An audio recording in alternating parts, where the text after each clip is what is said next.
Good morning. Today's Thursday, and it's September the 5th, 2024. This is week 36 we're reading about the Apostle Peter, things about his life. J. Lockhart has been the author this week, and each lesson has begun with the three. Monday was the three calls, Tuesday the three friends, yesterday the three proofs, and today, the reading title today is the three denials. The three denials. It comes from Matthew chapter 16, verse 21 through 23, and Matthew chapter 26, verses 69 through 75. This reading today about Peter, if we had to say one was the saddest, maybe the most disturbing, or the one we just hate to read, it would be this lesson. But this is a part of the life of the Apostle Peter, his actions, his boisterousness, his self-confidence that turns out not to be confident at all. But isn't he a tremendous person to learn about? This is Jenkins Institute daily devotional that's titled Meeting God's People. And we've met a lot of people so far this year, and this year meeting the Apostle Peter, and not really learning new things, but being reminded of things that we've been taught, that we've taught, that we come to know and understand about this great man. And this is one of the failures of the Apostle Peter. Here's what he writes. Peter and the other apostles had difficulty in grasping many of the things Jesus taught. 3 times Jesus told them plainly that he would go to Jerusalem and die, and on the third day would rise from the dead. We see this in Matthew chapter 16, verse 21 through 23, Matthew chapter 17, verses 22 through 23, and Matthew chapter 20, verses 17 through 19.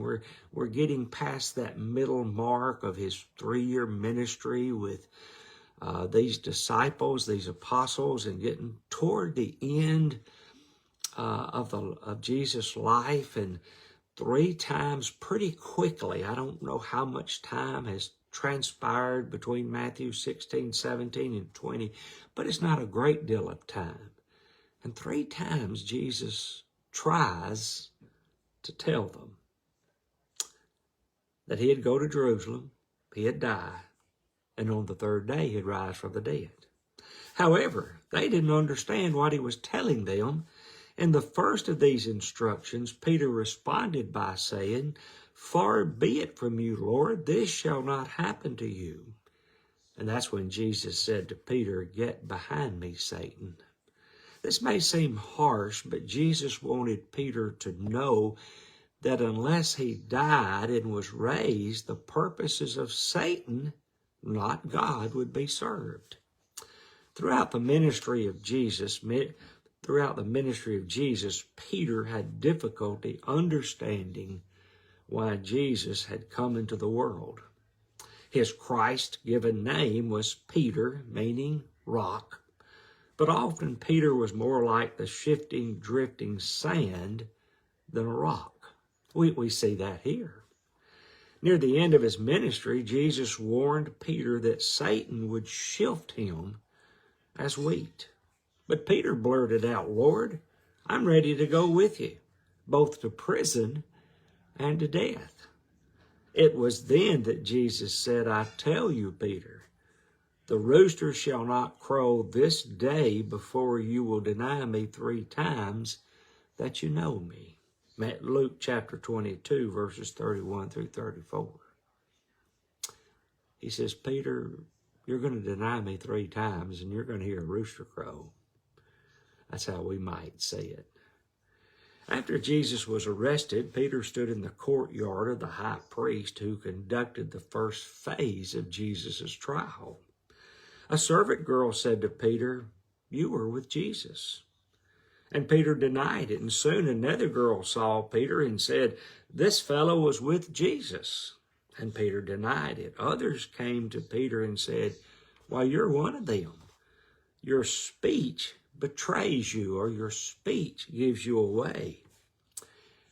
He writes here in parentheses, Peter must have spoken with the accent of Galilee, which he most likely did. Because, in Acts chapter 2, when they began to preach and teach, and the people thought they were drunk, and they said, you're all Galileans. And their speech let them know that. And Peter denied it, swearing by heaven and calling down curses upon him if what he said was not true. It was then that the rooster crowed and Peter went out and wept bitterly. Matthew chapter 26, verse 69 through 75. But before we close this morning, we see here he goes out and weeps bitterly. But 30 to 33 years later, as Peter writes his second epistle, the second epistle of Peter, of course, chapter 1 and verse 1, he begins by saying, I'm Peter, an apostle. And then he writes, and a servant. Even though this terrible thing happened 33 years later, I say this all the time. This is my favorite part of the lesson, any lesson about the Apostle Peter. 33 years later, he says, I'm a servant. He was still following. Today's lesson, he concludes with today I will pray that we may be bold in confessing our belief in Christ.